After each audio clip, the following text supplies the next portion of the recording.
Olá, sexto ano, boa tarde. Vamos dar início à nossa aulinha de hoje. Hoje o nosso assunto da nossa aula é conto popular.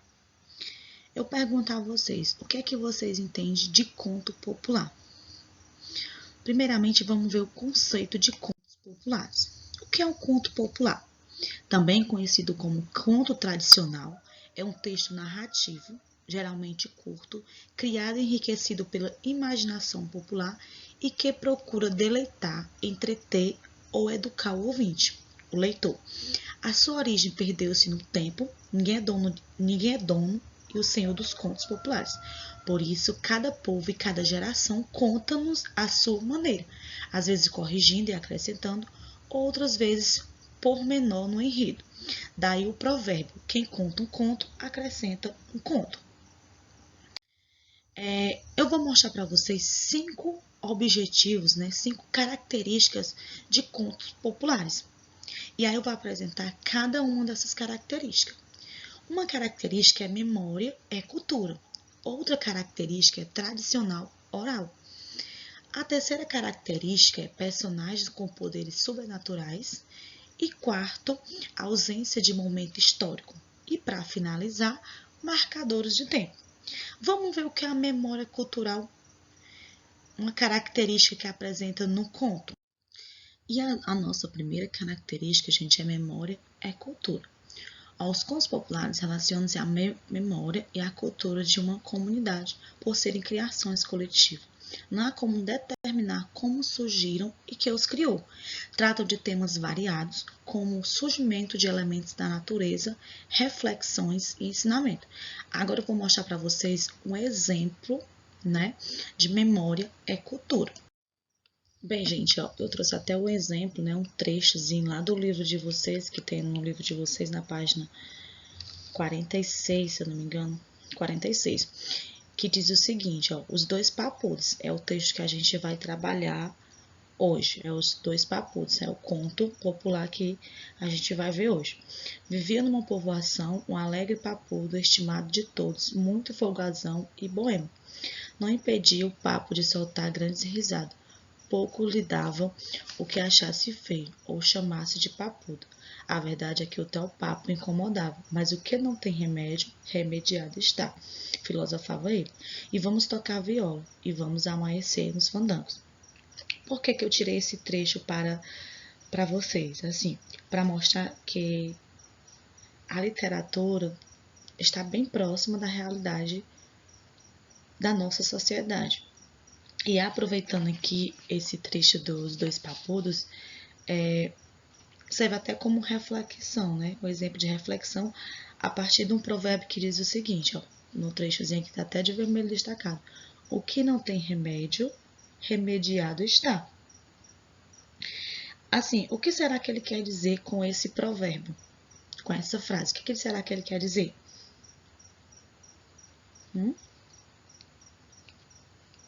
Porque esse provérbio ele é bem utilizado, ele é bem comum. O que não tem remédio, remediado está.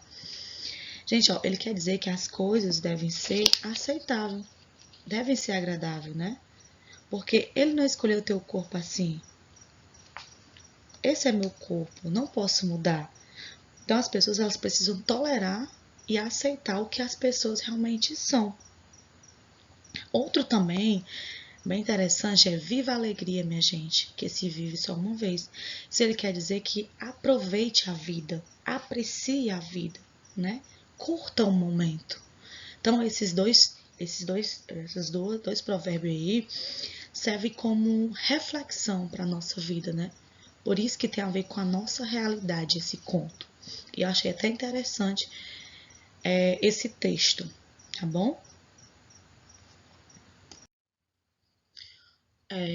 Outra característica, gente, é a tradição oral. Embora os livros sejam ótimos meios de contar a história e de transmitir informações para as futuras gerações, eles não são os únicos com esse poder. Na verdade, muitas histórias, contos, canções, provérbios, muitas vezes não são transmitidos por livro. O próprio nome já diz, tradição oral, É normalmente, gente, quem tem esse conhecimento, de contos, de provérbios, são as pessoas mais velhas. as pessoas que têm esse poder de conhecer na comunidade, né? Na sociedade. E aí vai passando de geração para geração esse conhecimento. Não precisa de livro para ser transmitido.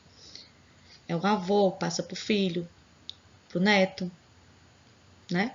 Passa para o tataraneto. E isso aí vai percorrendo ao longo do tempo. E aí a gente vai passando para nossos filhos vão passar para os filhos deles. E aí essas transmissões, né? Vai continuar. E é até interessante, né? Essa tradição oral, quando a gente escuta dos mais velhos. Tanto os provérbios como as histórias, né? As histórias contadas aí de canções, de contos. Então, isso é também interessante. O próprio nome já diz, tradição oral, vem de tradição, né? E aí tem um exemplo aí, uma perguntinha aí sobre tradição oral. Então, como eles ainda continuam vivos, né? É simples, eles são difundidos pela tradição oral, ou seja, são passadas oralmente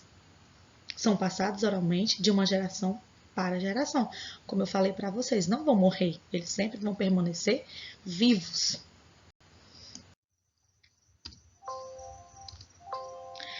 O terceiro, personagens com poderes sobrenaturais. Você conhece muitas histórias em que eles aparecem? Por exemplo, a Bela e a Fera, a Cinderela, a Pequena Sereia, né? O Curupira, a Lenda da Cuca, o Saci Pererê. Então, esses personagens, eles são sobrenaturais. Você consegue ver o Peter Pan, o Saci Pererê?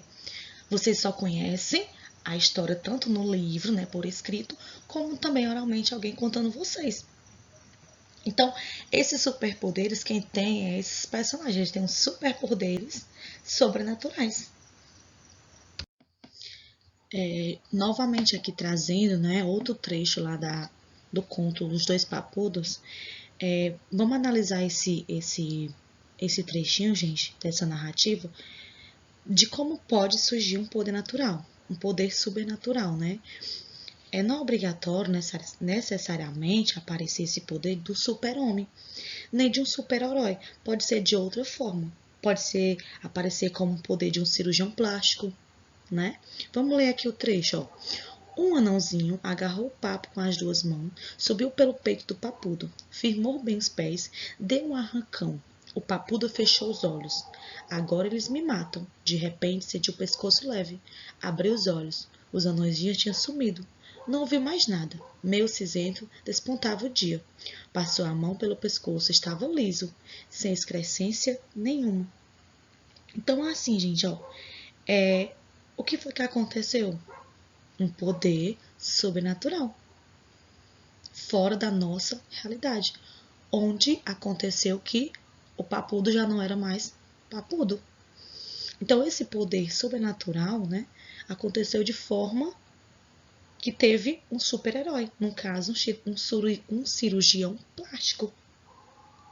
O que é que o narrador quer apresentar? Ele quer exemplificar, gente, que de uma forma de contar um fato, né? Um fato de maneira maravilhosa que aconteceu, algo sobrenatural. A quarta característica, a ausência de momento histórico. Nos contos populares não é especificado o momento histórico em que o fato aconteceu. Não especifica a data, nem o horário, nem a hora, né, gente? São momentos, já fala, histórico, ou seja, de há muito tempo. E aí, apresenta no conto dessa forma. Vivia em uma povoação alegre e papudo, há anos viveu, era uma vez, né? Então, isso não tem a ausência do momento exato, né? Mas a gente pode perceber que são momentos de muito tempo. E a nossa última característica, marcadores de tempo, né? É muito comum o uso de marcadores de tempo. Então, assim, gente, nas narrativas é usada expressões, né? Onde ajuda o leitor a localizar o momento, né? O que acontecia na hora da história. Por exemplo, havia o luar.